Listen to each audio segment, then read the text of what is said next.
I don't know whether EFCC is normal at all. How come BBC posted about the news? Rufai posted about the news. They said it was fake news, only for them to release a statement which is exactly what BBC said from an internal source, and then Rufai Oseni also said from an internal source. Let's look at the news, of course, together before we get on to other parts of this video. And just for those who were expecting, there's a likelihood that he's going to be released like very soon, and then they're going to be charging him to court, of course, on Thursday. So to a great extent, of course, it's positive that he's going to be coming out. Thanks, of course, to everyone who, brought attention, of course, to the conversation and the whole protest, of course, that happened over there in Abuja, both at GTB and, of course, at the official EFCC quarters there. But this is what EFCC has to say. The Economic and Financial Crimes Commission, EFCC, in the exercise of its mandate of tackling economic and financial crimes, invited Martins Innocent to say, owing to a series of petitions bordering on sundry issues of alleged financial crimes raised against him.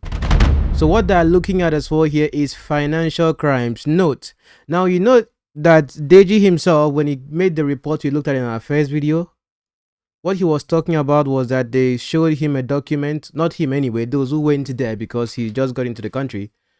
They showed him them a document, or what I say, an arrest warrant on the grounds of cyber stalking.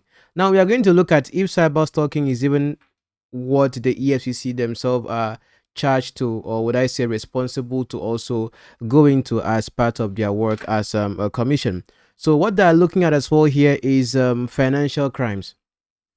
We'll get to that as well when we talk about one of VDM's antagonist D1. He refused to show up in spite several invitations sent to him through his known address and medium of communication. Now, this particular story, of course, came out from a particular blog which is called QT Juice, and I think I discussed about it earlier. I mean, before the point of me making this video, but I didn't just want to post it because you see the thing as well with social media is that because the news were flying around here and there, for me, I like to make sure whatever it is I'm talking about is coming from a verifiable source and a credible source as well. So indeed, the news of that had come out from a blog which explains the same thing, of course, that EFCC, of course, is saying right here. So, but I'll get to look at that news, of course, clearly because it goes on to say something else about the DSS. He refused to show up in spite several invitations sent to him through his known address and medium of communication. But we'll get on to discussing about that. The petitions, the same thing that was said that the EFCC said was fake news, the petitions pertain to grave allegations of financial. It is needful to admit that the Commission is aware of several unguarded attacks of the suspect against its operation. While such conduct is condemnable, his arrest was not informed by such attack. So they're trying to make it clear that it was not a personal sentimental attack about concerning him based on what he has said about them before. The relevant law enforcement agency will be allowed to look into them. Okay, so you see what he said right now on the aspect of what he has said about them, the relevant law enforcement and the agency, which I think it shouldn't be their job to do the whole idea of cyber stalking or something, even though I came across an article that was said to have happened around January 2025, where this year, where the EFCC were actually in a conference that was with the Nigerian Students Association. You know that there has been some drama recently as well with that particular area that also involves Sheyi Tinubu. I don't know if you want us to discuss about that, but if I have to even discuss about it, I will not do that here on this platform. I'll do that on my annex platform, of course. So, interestingly, of course, them saying that they're going to leave that, of course, to the relevant law enforcement agency to look into that means that probably they are not even supposed to be looking into cyber stalking. But the article I just mentioned right now, of course, looks at the fact that even they themselves, EFCC, talked about them having that, ability in a way to look into cyber stalking or cyber crime. In as much as they also operate as, EFCC, cybercrime, of course, has a relationship with respect to their operations because of the internet fraud and all of that that happens, on the cyberspace, sextorting and the rest of them. But looking at cyber stalking as well is actually a very broad issue. But again, of course, that is something that is not, like I said in my previous video, it's not something that is really their core responsibility. So I think that's what they're looking at right here. The EFCC has a lawful right to hold or say in custody like other suspects being investigated by the commission. The appropriate remand order was obtained in this regard. He has been offered an administrative bail and will be released after fulfilling all the bail conditions, which I think is really wonderful. The commissions appreciate the interest of Nigerians in its operations. The passion, enthusiasm, and torrential reactions to all its activities are welcome. However, insinuations about its motive in carrying out its assignments should no longer continue.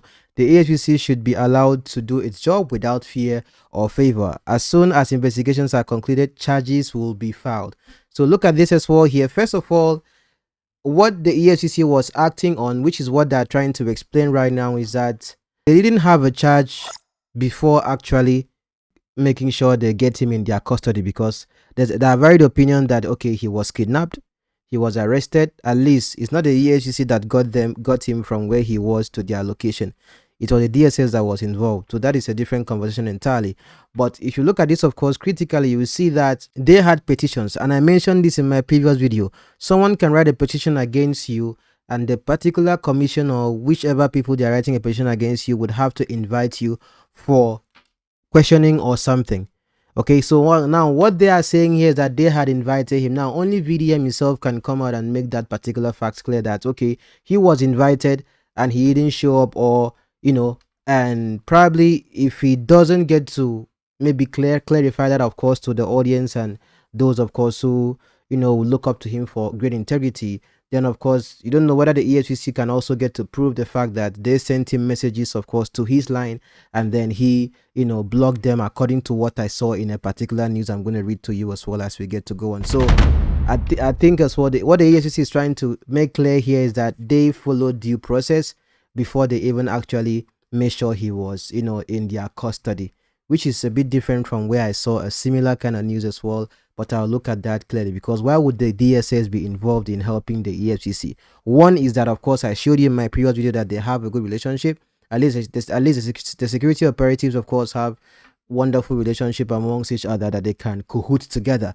But again, as well, there might be some other reasons that probably only VDM himself can say, based on his experience, of course, being in that particular situation over there. Okay, why this conversation, of course, I think is really necessary is that now you are looking at this happening to someone that has so much attention like that, and I would look at it to be more like it is just testing the waters to see how the masses, of course, can get to react when things like this happen.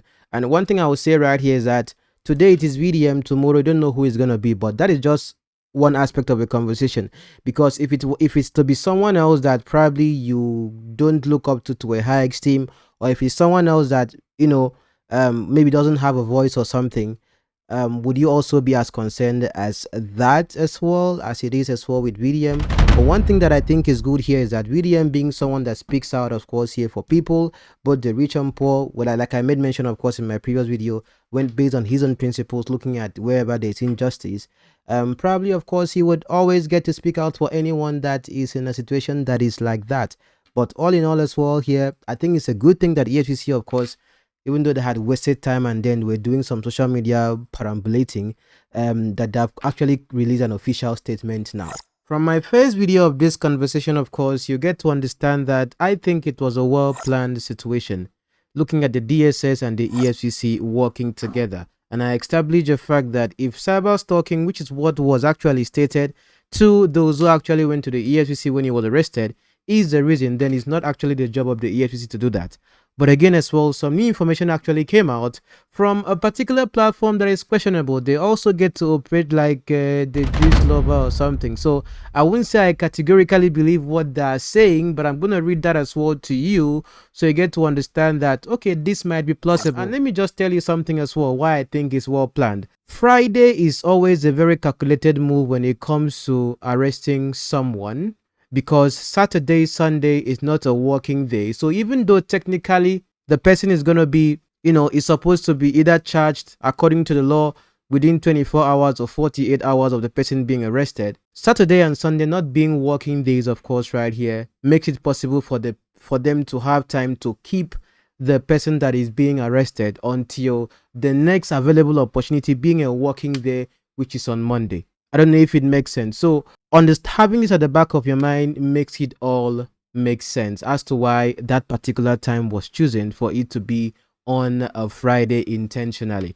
Now, the stories that are coming out right now is just quite interesting. So I'm going to be reading that as well to you. Now, like I said as well, I will not take this as fact, but of course, it makes a bit of a plausible sense why DSS will be involved and also the EFCC, because I think when he leaves the EFCC, this case might also be taken up, of course, to the DSS. So let's look at what the story itself says. So this particular platform, QT Jules, said something. It said here, so as established, VDM was invited by the EFCC 6 times, of which Deji is aware. Now, remember in my previous video, I talked about the concept of invitation. Now, even though they are not obligated to like officially invite the person, but at least for courtesy's sake, of course, it makes sense why he should be invited. So without having this information, which I don't know if it is true, because VDM would have to say if he was invited and he refused to go for them to actually whisk him that particular way.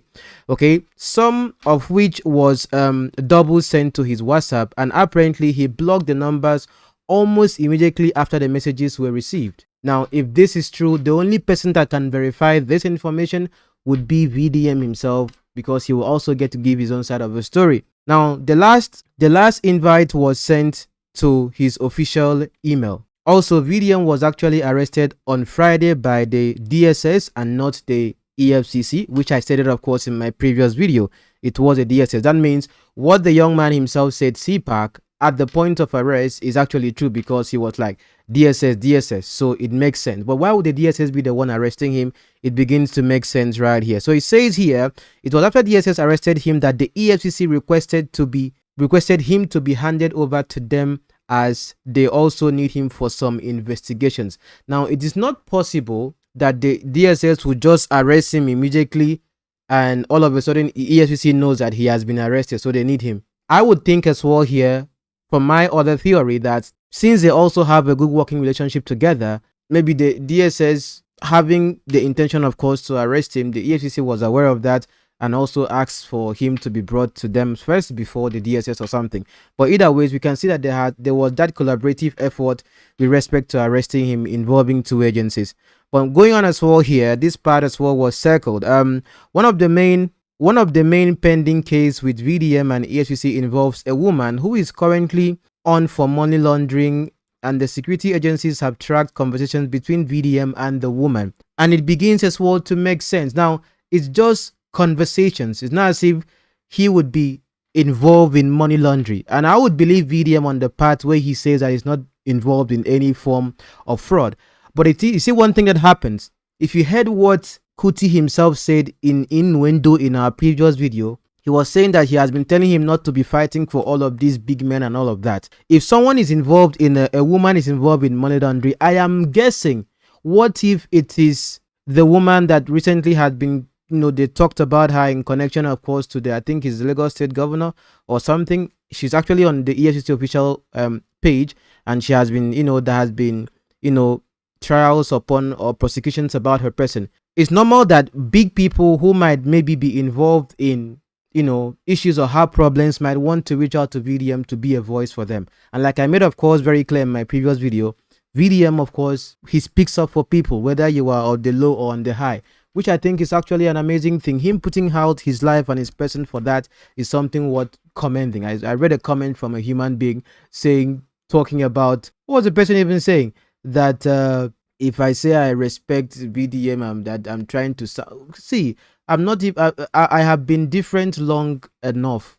Okay, so I'm not here trying to sound different from the people you follow and whatever thing that you get to feed yourself with. Okay, I'm here to have intelligent conversations with civil people.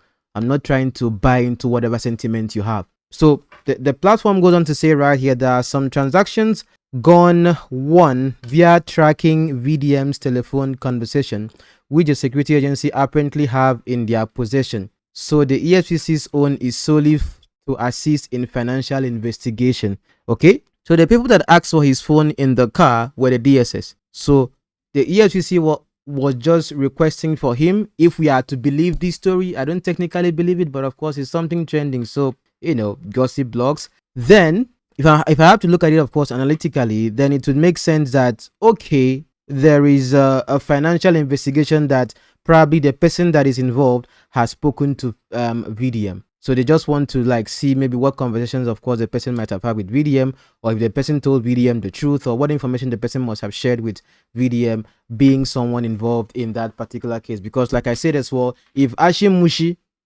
would be looking for VDM when she had an issue, then who else? People will be looking for him when they have an issue and they want a voice to speak out for them. So it's a very tough position, of course, he has when it comes to his personality. But again, of course, life happens. Also, here goes on here to say here, also it was mentioned that there are some cases which VDM has come online to tell the EFCC that he has proofs and charged them to invite or arrest him, and he will submit those proofs to them. Some of you remember that video that VDM talked about the fact that okay, that I think he was saying that 99% of the EFCC is corrupt, and then he has proofs if they should arrest him. Some of you know the video that I'm talking about.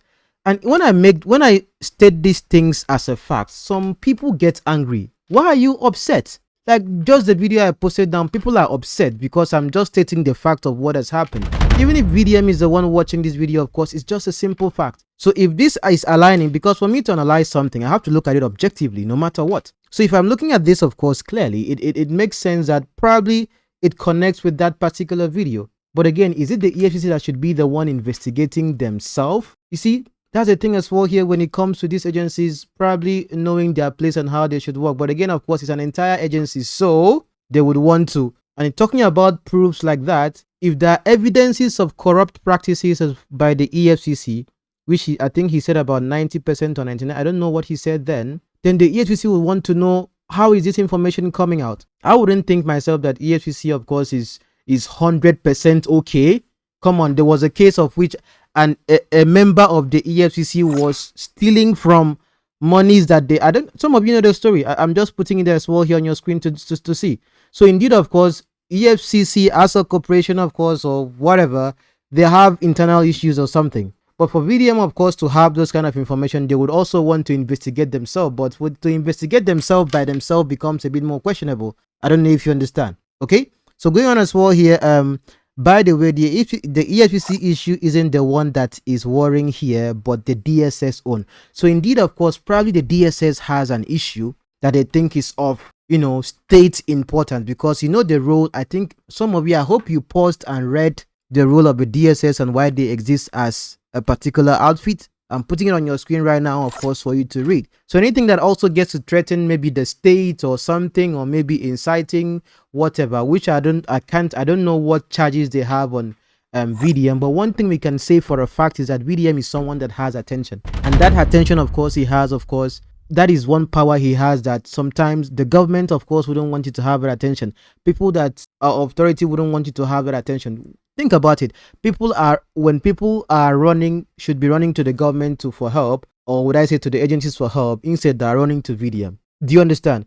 So who would like that? But again, of course, right here, VDM having that attention he has, which is to some extent, of course, his power, in a way, it becomes a bit questioning, or would I say a bit of an issue. Now, I would think in my opinion, that if the DSS is involved in this, and one of their main job, of course, is when it comes to guiding high-ranking government officials or something, what would be inciting them, of course, with respect to this would concern someone that is also in a high-ranking position in the government. And I'm hoping it's not about this whole Seyi Tinubu's case, which is going to be quite interesting, because when I looked at BDM's video on that, he was on the maybe bearing, maybe this, and wasn't really inciting anything specifically, but the things he spoke were factual. Looking at the NAN's presidential crisis as well, the person that came out and said that, that he was a non-president and all of that, the thing that happened with the hotel, and then even the Probably I'll look at that, of course, in more detail. But what he said in that video was based on fact, based on public available information. Not as if he was speaking from okay, there's some innuendos or something that someone gave him or something. You understand? So I am hoping that the DSS is not getting into this conversation because of Seyid Tinubu's issue, because I don't see VDM, of course, really saying anything wrong there. He was just presenting the fact that we're not really. He was just presenting the fact as well based on what was happening at that particular time. But I had to think about this story as well. Looking at Deji, would I say throwing a shade at the Falanas with respect to them not with this particular tweet where he was talking about the fact that the Falana, of course, has not really condemned the arrest of VDM. Come on, think about it, of course, recently. Now, when the Falana thing with the whole fasting was trending with the whole Bobrisky thing, those who follow me or those who watch my conversation as at then, of course, I was 100% standing with VDM, of course, looking at least the factual angle he was coming from, and more of like looking at, even though the family, of course, had a name and everything, there had to be a bit of a compromise, of course, on that, clearly.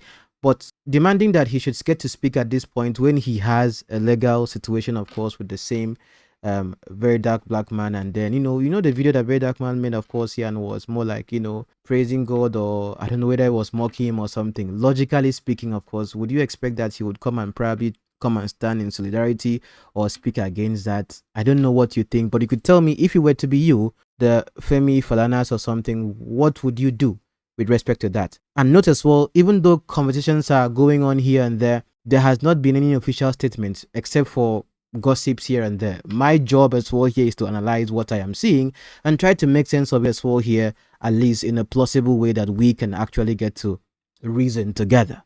So with that news, of course, coming out, it didn't really get to make sense to me, I would say, in a way. But anyway, the whole idea is to get attention.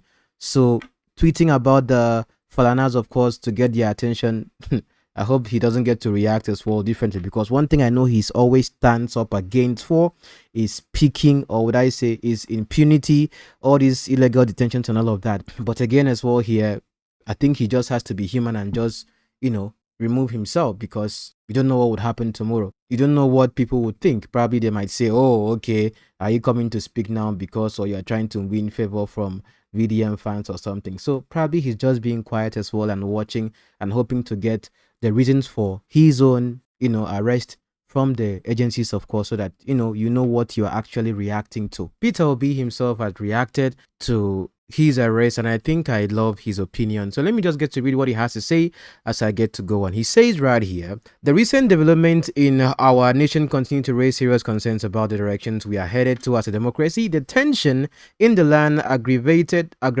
by hardship, is being needlessly fueled by our attitude to the rule of law and human rights. The arrest of Martin Vincent Osei, popularly known as Very Dark Man, though perhaps within the legal rights and of security agencies, was carried out in a manner that left many Nigerians unsettled, which is of course a fact. That manner was really, really uncalled for.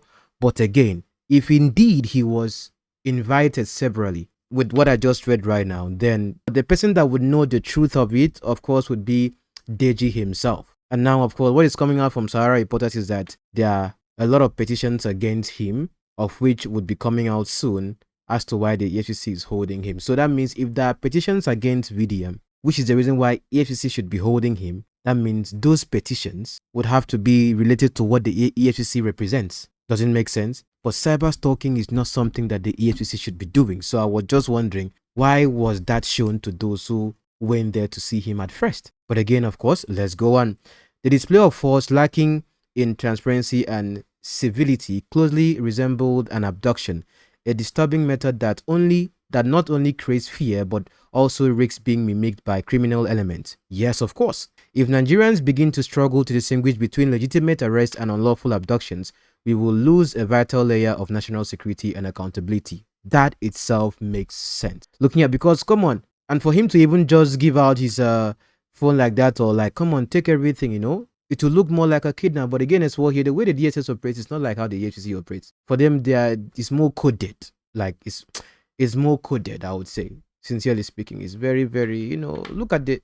Anyway, that's not what we are talking about. This trend is not new. We must recall that even our esteemed judges, the last line of defense for justice, have suffered similar indignities in recent years, when those who interpret the law are treated with such disregard, it is difficult to expect that ordinary citizens will feel protected under the law. I think that happened under Buhari's time. I think I remember the story. Moreover, these methods are beginning to affect our economy and business environment. Yes, of course, the backlash directed at GT Bank, allegedly linked to the circumstances surrounding Mr. Say's arrest, has had serious reputational consequences at a time when investor confidence is already fragile. We must do all we can to avoid actions that tarnish institutions or undermine the trust of both citizens and the international community. This is something, of course, I was looking at in my first video. Not really about the business, of course, but our own institution. Because the businesses would always also want to look out for themselves, like logically. Okay? Now, if you want to go and withdraw your money from GTB or do any personal, of course, it's okay. I don't bank with GTB, so well, what can I say? But again, as well here, we want a nation that can get to grow. So when it comes to institutions like that, not exactly. But again, as well here, sentiments are up, high, everything. And VDM is someone that people greatly connect to. So I get the point. Because now today is VDM, tomorrow it could be you. VDM, of course, is being discussed about today because of the attention, of course, he controls. And there's a reason why I didn't come say, 5 minutes I said and do breaking news. No, so you will not be thinking that you just want to talk so that people will watch your video. No. If there's nothing sensible I have to say, there are many things I have to discuss about. He went on to say right here, one cannot help but ask, was it impossible to invite Osei in a civil, transparent, and legal manner?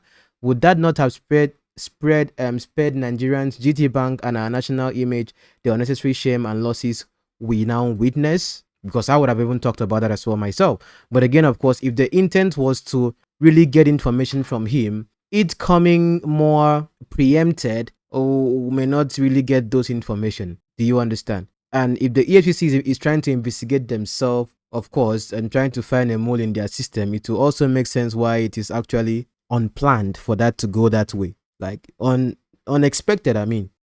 Similarly troubling the allegations surrounding the so-called adoption of the NANS present, if true, it raises critical questions about the independence of student leadership and subtle erosion of young voices in our democracy. Nigerian youth should not feel coerced, silenced, or absorbed into political agendas that do not reflect their own will. The oppression of young voices, whether through forces, patronage, or intimidation, is a dangerous path that we must not normalize. Look at the two pictures of those who are struggling to be who is the real Nant or who is not the real Nant.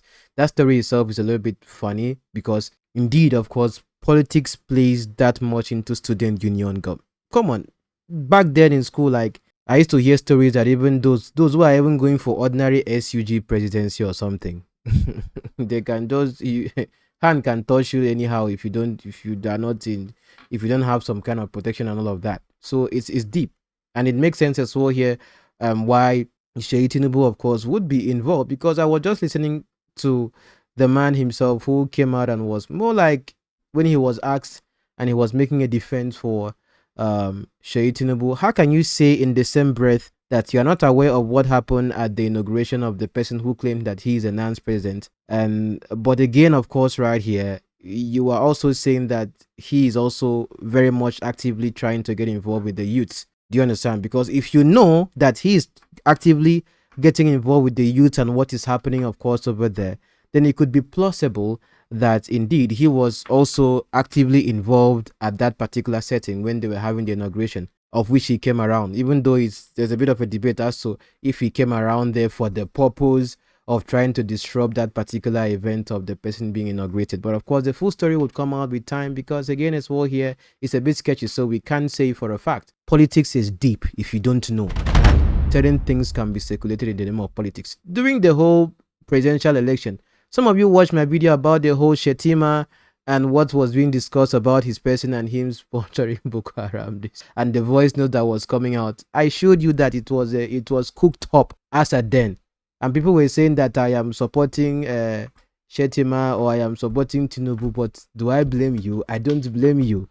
Fact will always beat sentiment anytime, because you can see it with your korokoro eye that indeed it's not what people are saying it is. We must return to Nigeria, where justice is done and is seen to be done without theatrics or abuse. A country where youths can speak freely, judges can serve with dignity, and institutions act responsibly. That is Nigeria we must rebuild. A new Nigeria is possible.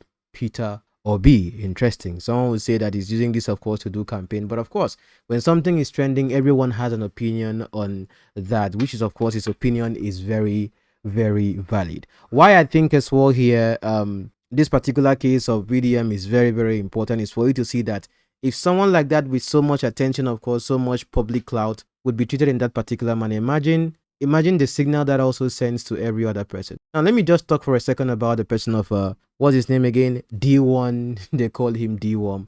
Now, in this particular issue right now, in this case, I see that he's just being, to an extent, just being a bit of a nuisance, if I'm to say so. Why am I saying so? Because even though he's devoted himself to be very antagonistic against VDM, it makes sense why he would literally always get to impute himself in the conversations. And yes, he has made several allegations that we have looked at in the past, and some other allegations that he keeps making, even looking at that whole fraud thingy and all of that, and some things he claims that he has privy knowledge to.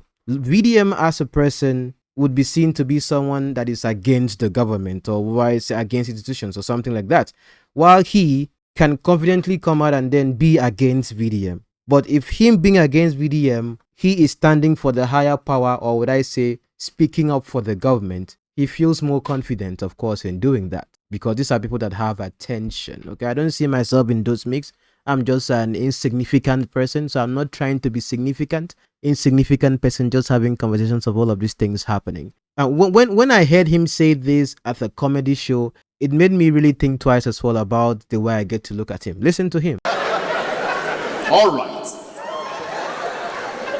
Now I have many of now. You know how many big men they give me money because of this thing. Bro, forget all this they cost me. Even me, sometimes when I post, I fear my comment section. If you see sweat. Sponsoring, or would I say that people that some people parties that VDM is working for, those who are supporting him or something. Even he himself also has support from people that give him money, probably politicians or something, big men, he said, that give him money and support him. So indeed what he's doing is not in vain. I don't know if you get the point I'm saying. So it's okay that VDM has an established, would I say, antagonist, and also there are also many other people who are clear antagonists against VDM as a person, which makes sense, because whether you like it or not, just like how we have the PDP, APC, when there is an opposition, creates that element of checks and balances. Okay, but in this particular case of VDM's own arrest, I would think that the way I see him reacting, because he's someone that has attention, of course, in this whole conversation, the way he's reacting to it and all of that, is a bit more like a bit uncalled for. But again, you cannot change someone's predefined direction when it comes to how he manages the attention he controls on social media and all of that. Okay, maturity is when you can have your differences with someone on a particular fact without making the person an enemy. But when you have defined someone to be an enemy, not dealing with the issue, then of course we are not going anywhere. Nothing good can come from this human being or from this person. That shouldn't be how we get to operate when we have to look at things objectively. Okay, but let's go on. At this point, I want to say this. Why I stand with VDM on this situation and would really want him to come out free and probably get to share his experience is that you wouldn't really get to understand situations like this until you are in them. I don't know if it makes sense. Like you not having your freedom, you held in a place whereby probably you don't know no one or something, and just being in captivity, all of that. But I think one thing that he needs at this point would be that solidarity. Personally, as a person, like I always have the idea, I know I have an audience that, sincerely speaking, that love me, care about me. I don't like to put out myself as anything, but just be looking at the issues, and that is it. But I always also have at the back of my mind that many people who watch me hate me to the core, but I'm just a bad habit to them that they just cannot, get rid of. So they just keep watching and consuming my content. So one thing you also have to know is that your enemies are even the one that watch you more, because they are looking for an avenue for you to fall into a trap that they have set for you. But of course, like we know in scriptures, even your enemies shall dig a pit for you, but they shall fall in it themselves. And that's in Proverbs. I have these as well here as mantras for me. they shall dig a pit for me, but themselves shall fall in it. So yes, of course, while we get to look at this objectively, I think one aspect we have to think about is, as Christians, do unto others what you don't mind people to do unto you. That's a golden rule. I should wish for you what I know I can wish for myself. Now, no matter what BDM is said to have done, which has not been explicitly clear, what is happening to him now, would want to wish that for yourself, even if you were innocent? Of course, you wouldn't want to wish that on yourself. Even being kidnapped like that. I think I told, for some of you have not even seen a gun before. Has a gun been put to your head before and then you just knew that, okay, 50-50s, what will happen is that either I'll die or I'll live? I have been through that before. I think I've told you guys before. My own mom has been kidnapped before, right in my very before, with bullets spraying everywhere. So some people also get to have PTSD as well because of these things. Now, we don't know what if it's going to go through some psychological trauma, which of course we read in our previous post of Deji, looking at the experience of how he was even captured. What if he thought it was kidnappers, like Peter B was saying? What if he thought it was like, and yes, of course, VDM, he wouldn't know where it's coming from. Why? He has spoken against the issues happening in the north with the whole Fulani headsmen and everything. Yes, so everyone would officially make him an enemy. Unlike me, that probably most of the time I get to talk about things happening in church, probably because of my faith and my background and everything. So I will know where my attacks are coming from, which of course are very familiar with me. But this as well is something that we shouldn't even wish on. If we cannot wish the same on ourselves, at least there should be also some that leniency, of course, in looking at this. And then I read a comment from a human being who said that the mom was used to set him up or to bait him. Some of you, do you even think when you talk sometimes? What happened with the mom being baited to go to the bank, according to the human being that said that? It's not as if it happened today. Since this year, it's been a long time that the mom has been happening and money has been deducted from her account. If they were using the mom to bait him, think for a moment. If they were using the mom to bait him in the bank to be withdrawing money from the mom's account, sit down for a moment and think for just 1 second. How are they going to be certain that had it been he didn't come out on social media and make an announcement of that as well? Would they even know that he was going to be going to the bank? That is number one. Number two, had it been he didn't post when he was at the bank, of course, because the videos are there, that your enemies are watching you to know where exactly he was, because he posted a video when he was at the bank or something. Would they know which branch he is in and of course where that is happening? I don't know if you get the point of what I'm saying. So saying that the mom's money was deducted to use to bait him to go to the bank, no, he could have decided to ignore that and maybe do it on the low behind the scenes or something. Okay, but it's not as if it's something that just happened all of a sudden. Money had been deducted as well since the beginning of the year, according to the screenshot that BDM shared, and up till that particular moment. The only thing is that going to the bank, of course, he wrote clearly on his page that indeed they are cooperating and, seeing to the end of it as well. So, they're working fairly with him on that as well to see where the source might have been from or something. But of course, the banks themselves should be able to see that happening and how that, of course, transpired. If someone was using her details to take money or to take a loan from the bank, then that particular money, if it entered her account, the money must have been diverted from her account to another account. So looking at her account history as well will be important to know where the loan, of course, came from. So when he went there, of course, he posted about getting the account statement so that they can even start tracking from when the loan was taken or when they started deducting money,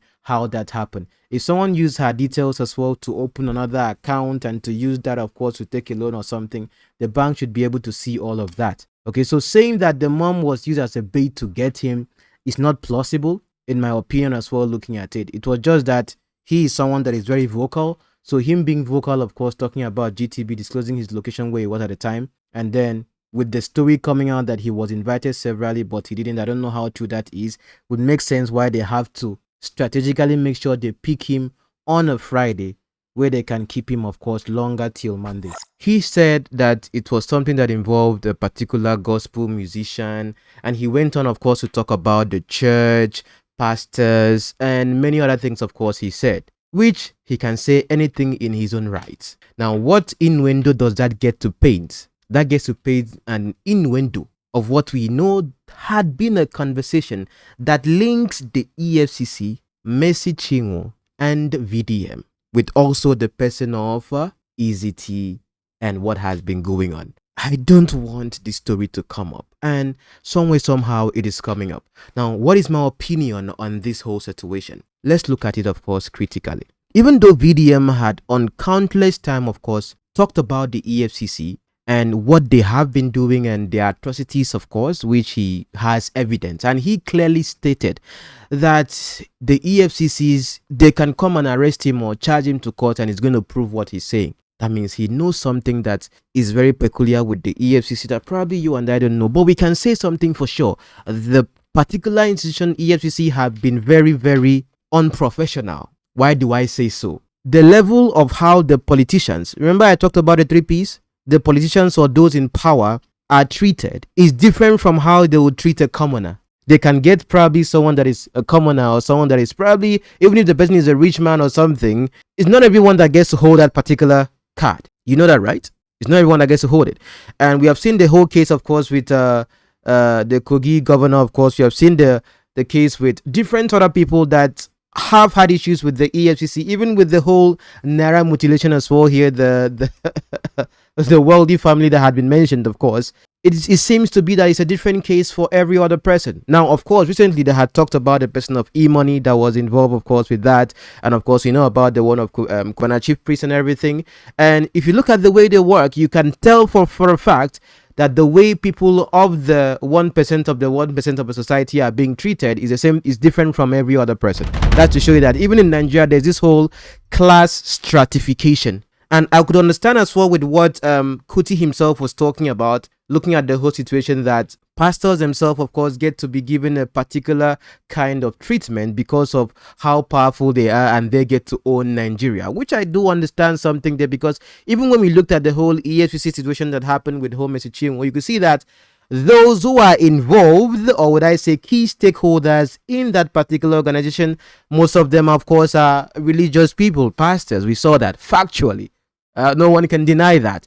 So indeed, you cannot say that they say the EFCC boss, who is a pastor, or the prosecutors themselves can go and arrest they say a pastor or something. You get what I mean, like in that cadre. But again, as well, would the pastors and the big GOs do something that would put them in that particular light? Think about that. Now, of course, remember there was this whole story that came out about the Pandora, this thing that connected to Peter Obi, and also talked about Oyedepo himself, the Oyedepo family, and all of that. Okay, did that concern the EFCC? Probably not. Again, it's just church thing, and churches are seen to be more like a non-profit organization. So is there a way to actually get to deal with them on that or something? But probably that was just out of the scope of the EFCC. I'm just trying to build up a particular understanding of what has been going on, so you get to understand that indeed, of course, based on how they have operated, there's a class stratified organogram there, which has not really been fair. Let's get to understand that. But looking at the allegation, of course, or the innuendos that are coming out, aside him as well, recently Daddy Freeze, of course, has been making some innuendos looking at the whole situation, of course, like a post he made about Messi and gospel musicians are these, and then taking someone to court using the legal system. Come on, you are talking about gospel musician, your friend Otobo. I have been in court legally with Otobo for almost getting to a year or something. The only thing is that I am not like VDM that probably will come out and say, this is happening. That doing me is because I don't see myself categorically speaking as an activist. I don't come and say, I'm fighting for this one, I'm fighting for this one, because I understand one thing for sure. People do not really care. People always care about their interest, not really as if they care about you that much, but what their interest is in a particular situation. So I know that tomorrow there's a likelihood that if I'm being picked up, I've been arrested or something, I don't know who is going to come and stand for me and do solidarity or something. Okay, that is why I have a principle that guides me: no sentiment, fact alone, and something that can be verified. So that tomorrow, if one person is coming to come and pick me up, they will see that I said this because of this, and everything correlates, of course, logically, not trying to be mystical or something. So I become very calculative with my words as well, because I understand how the media itself works. If you look at right now with what has been happening with VDM, many people are talking online and all that, but can the same people themselves come out and probably stage a peaceful march at the EFCC headquarters as well to demand for his release? Can people be galvanized? Because if that cannot happen, then it will just be as if everybody is making noise online. And that is also one thing that you can actually respect VDM for, his personality, that he doesn't just get to come and talk. Being on ground, I am not on ground. Okay, so in fact, don't even put me in that particular category, because I don't compare myself with anyone. I'm just in my own space. That state of nothingness, I don't want to be anything. Just come out as well, make sense for a particular thing, and just stay in my shell. Because if you look at it clearly as well, VDM doesn't just get to speak. He moves and then goes to see, okay, what he's talking about, to bring perspective to it. Are there issues I might have with some of the things he does? You don't always agree with everything he does or something, of course. But of course, for him to even have that intention, giving his life for this, and probably crafting his purpose, his existence, of course, would I say in the media space, or would I say personally, of course, looking at him speaking up for people, that is a good cause.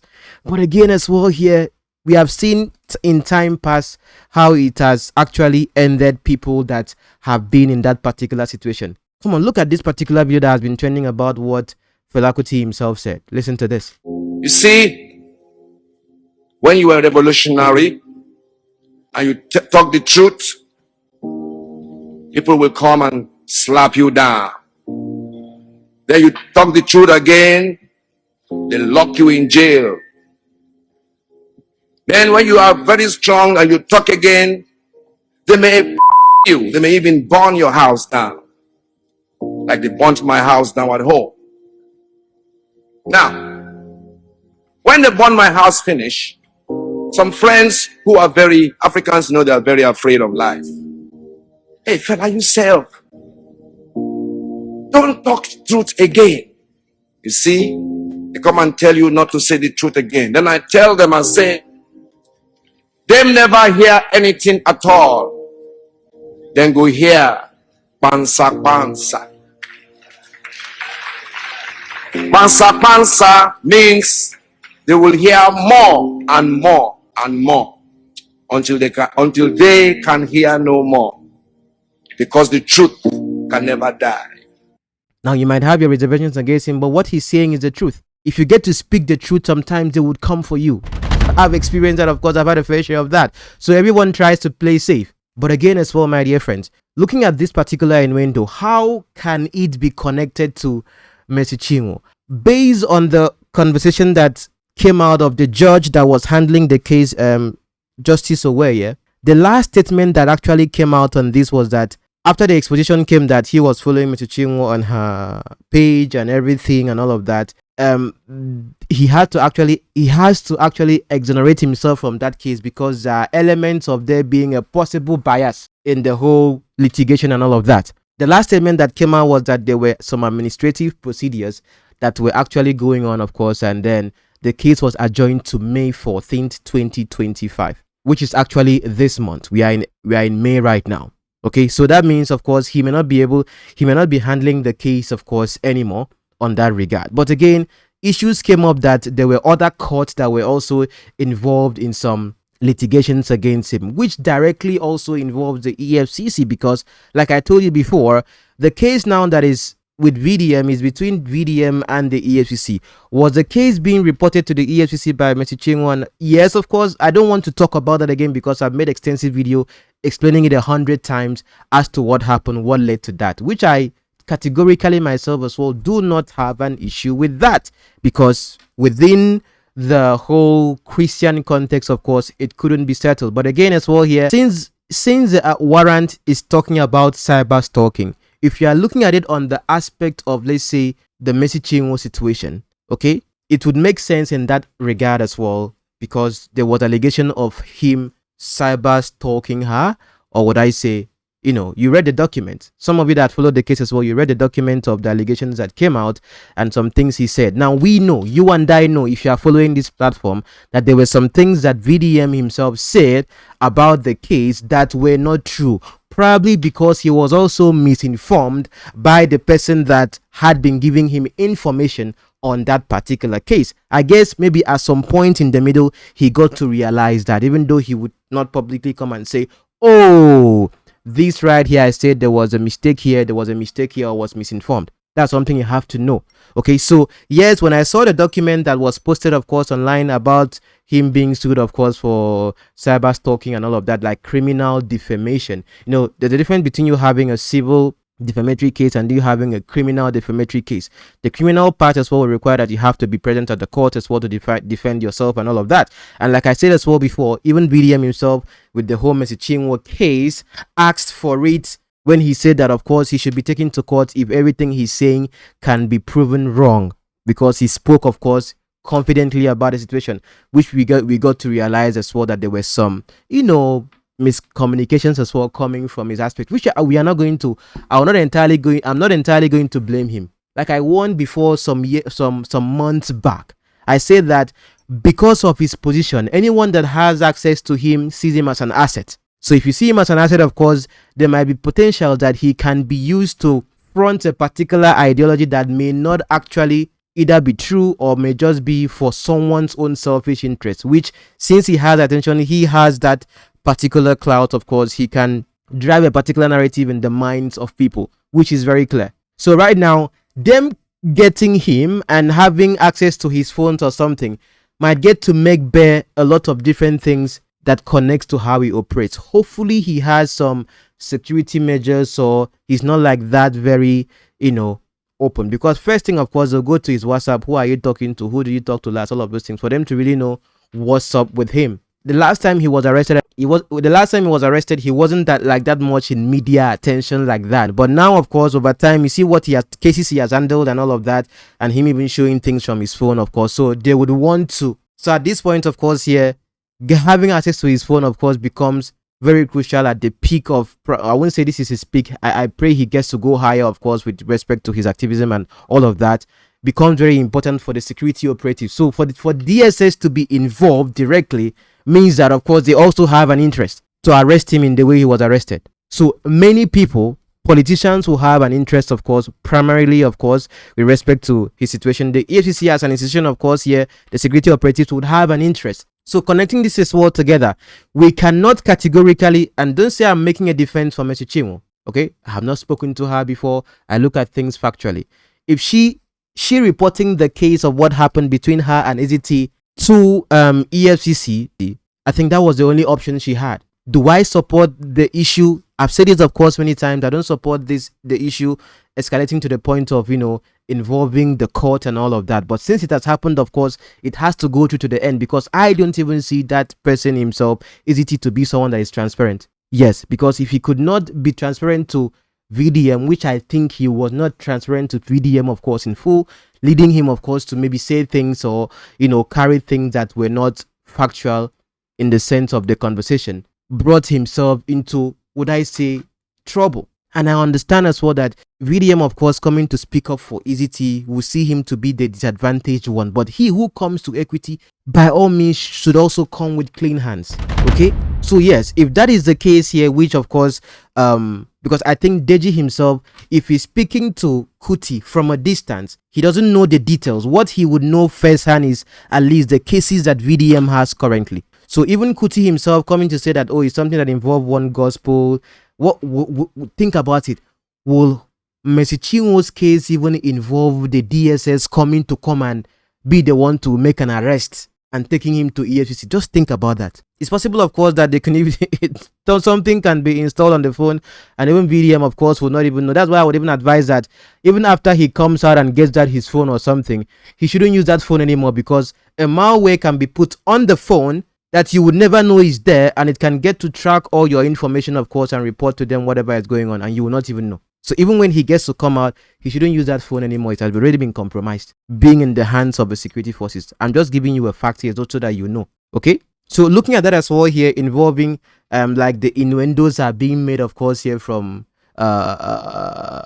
Freezer, and then of course Kuti as well. I don't see it to be very plausible as at now.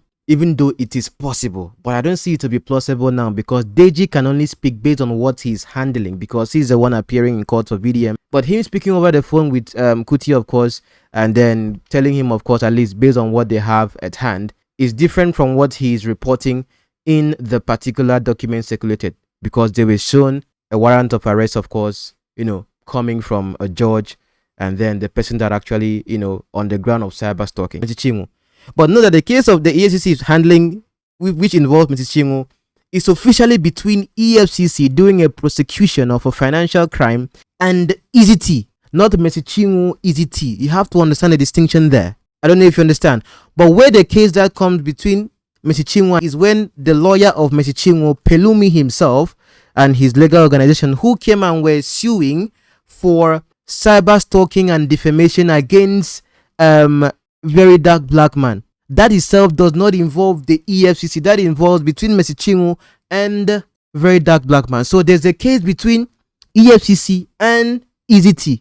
Even though the EFCC, of course, is acting on the report, the complaint made by Mr. Chingu, and they're handling it as well, which is between them and EZT as a financial crime. Do you understand? So if the whole idea of cyber stalking is what is being used by the EFCC to arrest VDM, which shouldn't even be their job as well to do so as EFCC, then that means probably as well it will be a case whereby the EFCC is the one getting the warrant as well to arrest them, because they are the ones that are being cyber stalked, and then they have to hold him, of course, to interrogate him or something. But again, the EFCC, of course, should be the one to just pass that information to the cybercrime aspect of the police force or something, who should be the one to handle that. But probably that's what they decided to handle it themselves. This is what I'm thinking on face value. That's why I cannot right now categorically connect it to the innuendos going on that Mr. Chingu is involved in this, because in the end, of course, the case is between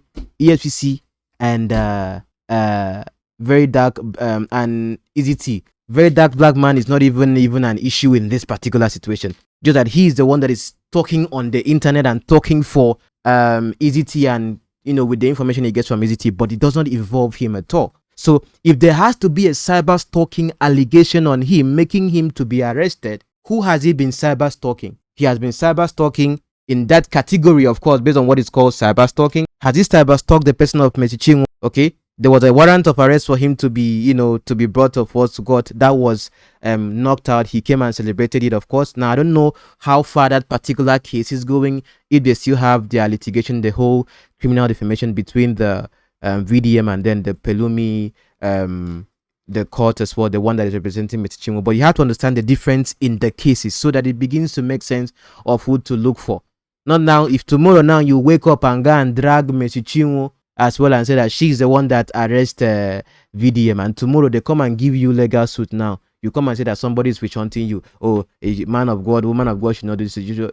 If pastor could be the one taking people to court, what would you expect from gospel musician? As God no feed come strike me down, finish me, care me and care me. They carry me go court. I've been in court for how many?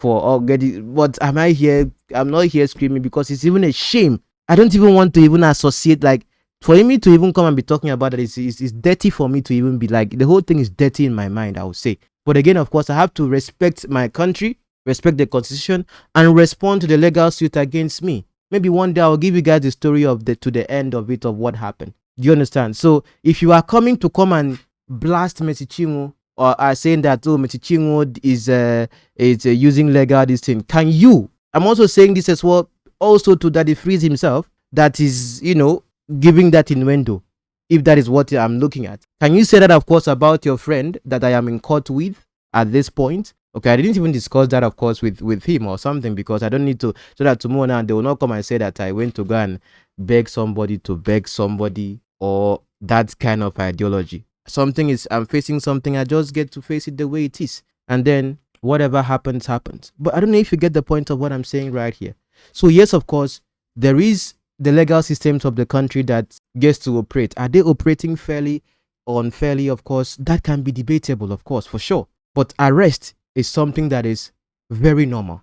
VDM was the one celebrating an arrest of a particular musician or something that was giving him a cease and desist letter And he came and was celebrating the person that after the person, gave him a cease and desist letter or something, the person was arrested by the same EFCC. He was smiling and laughing about that. So if VDM is being arrested, one thing is for sure, he is not being arrested without reason. There's a reason for that. That is something that the EFCC, by now, they're supposed to have released the reason. Instead of letting people film online and then just talk and make... No. Release the reason. The reason that have been stated right now, of course, is cyber stalking, and then that reason is not substantial in a way, because even EFCC should not be doing that. It's not their job. It's Economic Financial Crime Commission. But again, cyber stalking has nothing to do with financial crime. If they said it was a financial crime that he committed and they got him for that, then it will make sense now. So whatever D1 is saying about financial crime or something, I think it's just for clout, in my opinion. Why do I say so? Because VDM have said he's not into any fraud. So you have to believe him, of course, him saying that, except EFCC can prove that. And of course, the security forces, of course, their own personal interest in VDM as a person. And whether you like it or not, of course, VDM himself is a force to be reckoned with when it comes to his voice and amplification. But again, as well here, when his powers, which comes from the attention he has, attention itself is currency, he's current in the minds of people. When that is not being checked as how the politicians themselves and the security forces are being, observing things, of course, in the society on social media, when that is not being checked, then it might look as if when people supposed to be having faith in the government, having faith in the security forces, which is lost right now, looking at things happening in Nigeria, it is not there. Security forces, of course, is a different thing entirely, nothing to write home about. If you look at the government, of course, come on. The president will go to France, come back, not even going to go and visit where people have lost their lives. You can see the degree of how deep it is, of course. Now, people are see VDM, at least him speaking out. Not many people can speak out like him. Let's be clear on that. Not many people can speak out like him when it comes to him speaking out about issues happening in Nigeria. Of course, that doesn't mean that he cannot also be used by people to champion a cause that he may not really fully understand. Except he does that, of course, intentionally. I'm just being factual here.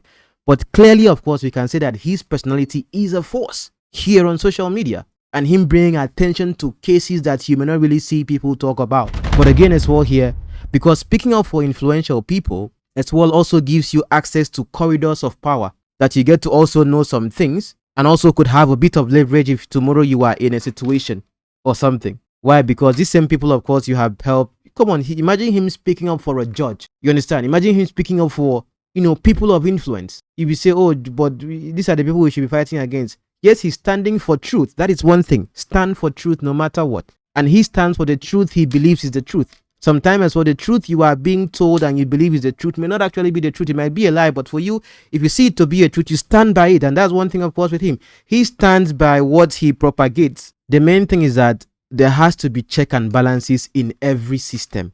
Government, of course, gets to work effectively when there are checks and balances. The EFCC as well should have people that check them in their practices, not as if they get to work more, no one can question them. Police, of course, can be checked. That is why there exist these different arms of government. But EFCC as well, can they check the politicians that are accused of stealing billions? They can, but they don't treat them like the way they treat every other person. That way it becomes an issue because everyone can see what is happening. And so even VDM as a person, probably as an institution, if I'm to put it that way, if no one is maybe checking him or questioning him, of course, it might look at like whatever he says has to be believed hook, line, and sinker. That's where the situation, of course, is. That's where the problem is. Like we looked at the whole story of Messi Chinwo or something. If I hadn't come out as well to check him on that and say like, hey, you are wrong here. I think you were told a lie here. This is not correct or something. He wouldn't have known that, hey, probably there was an issue on this particular part.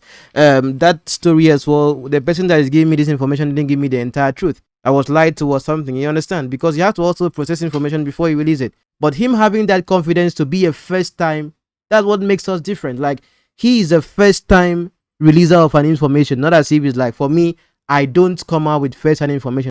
So I bring life as well to something that is trending so that you can really see the full picture of it and on different sites. That's the difference, okay? But again, as well, we don't operate on the same level. I have to repeat that. So don't think I'm trying to compete with VDM or something. You are watching this video because of VDM, not because of me, say, because do you know me or something? Most of you, I'm saying for a fact. So what I think as well VDM needs right now is, yes, of course, that support Yes, of course, people should stand up for him, of course, and speak up for him and everything, but it should not just be cho.